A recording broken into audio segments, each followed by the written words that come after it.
Hey folks, welcome back to Only the Best Fantasy Novels. My name is Robin, and today I want to talk about The Crystal Shard, the first book in the Icewind Dale trilogy, and technically the the first published Gist book, but fourth in the overall series.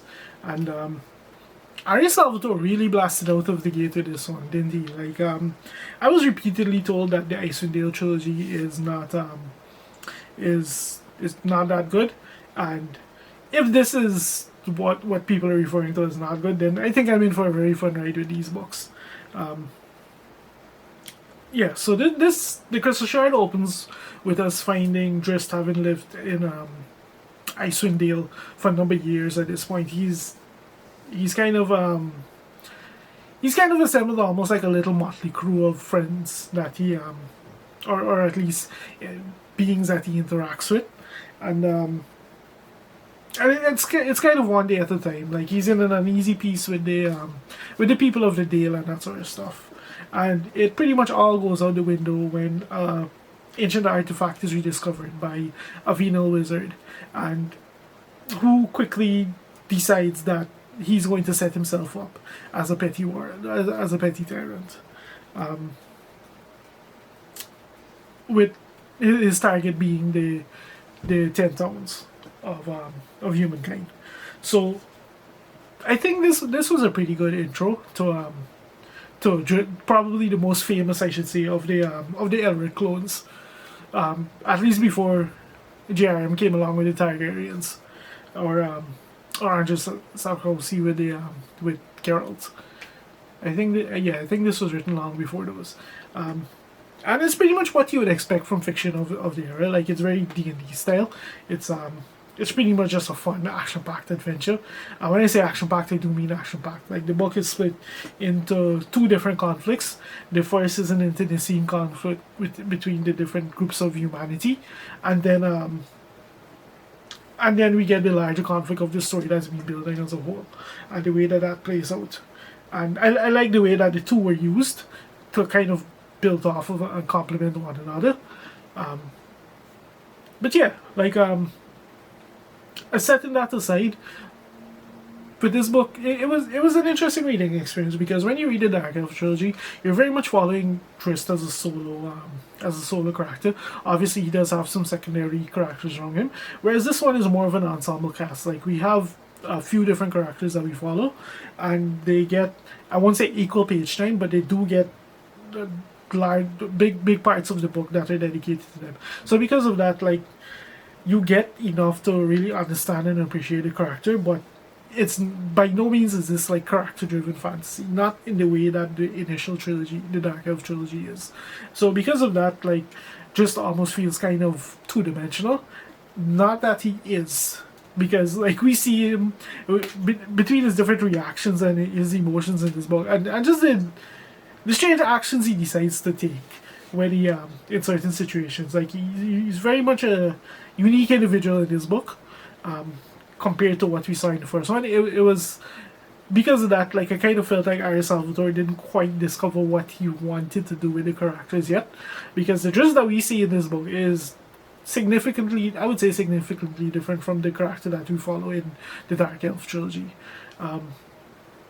in just some weird ways. But like I said, it is an ensemble cast, and we do get to meet the companions, essentially, and get to understand more about them and their lives and what their motivations and this kind of thing.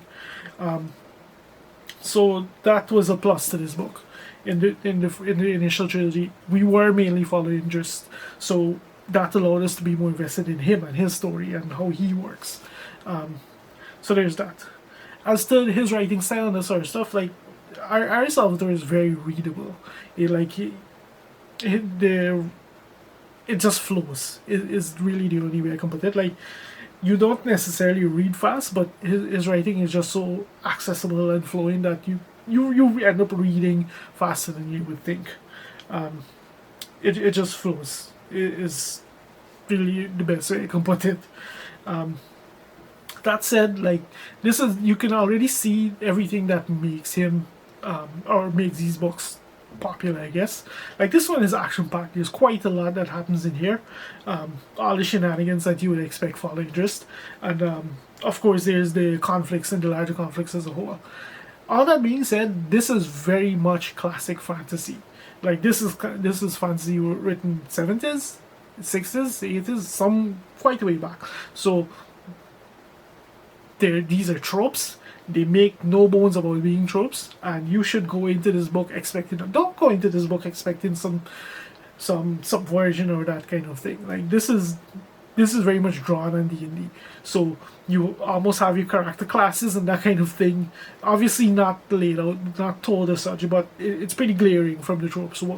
Who's meant to be what and that kind of thing, and everyone kind of sticks to their to their traits, you can say, their stereotypes, without necessarily being caricatures of it. Though there are some moments where it kind of makes you scratch your head and wonder what exactly was Salvatore thinking when he wrote some of this stuff. But all that being said, very fun book. Like, I read this book out in 2 sittings, which is, it's not like a very short book. It's maybe like a little over 300 pages, 350. But it was just so engaging and kind of, and like I said, it flows really fast. So it was a really entertaining intro to the series, to the trilogy, at least. And it worked out well. If I have any complaints about this book, any real complaints about this book, or as close to a real complaint as anything I could say, is the way that the ending pans out. Like, we get quite a bit of lore and mystery and tension build up and that kind of thing throughout the book, going into the climax. And then when the climax happens, it doesn't quite, for me, it kind of read like it doesn't quite deliver, even though the seeds for how the climax plays out are planted throughout the book. And on hindsight, you can very clearly see them. But the ending doesn't quite work for me, but at the same time, I just had so much fun. I had fun reading the book. Like, it didn't blow my mind, it didn't rock me or anything. Like, I certainly didn't enjoy it anywhere near as much as I did the Dark Elf trilogy, but this is by no means a bad read. Like, if the rest of the books maintain at minimum this level of enjoyment, I think I'll have no time. I'll have very little trouble going through this entire 40 book series. So yeah, that's pretty much my take on the Crystal Shard. A fun intro to a fun new trilogy. I'm looking forward to reading the other 2. I'll get to them at some point. Before the year is done, at some point, I guess. This is one of the series I'm determined to read this year, because I bought the 25th anniversary editions, and I do want to read at least one a year. So this is the second of the 4. So I am definitely going to get to the other 2, but now that I've read this and realized what kind of story it is, I'm kind of saving it for like a time when I want something light, and just, they're like a popcorn read, essentially. Yeah, so that's kind of my take on the Crystal Shard.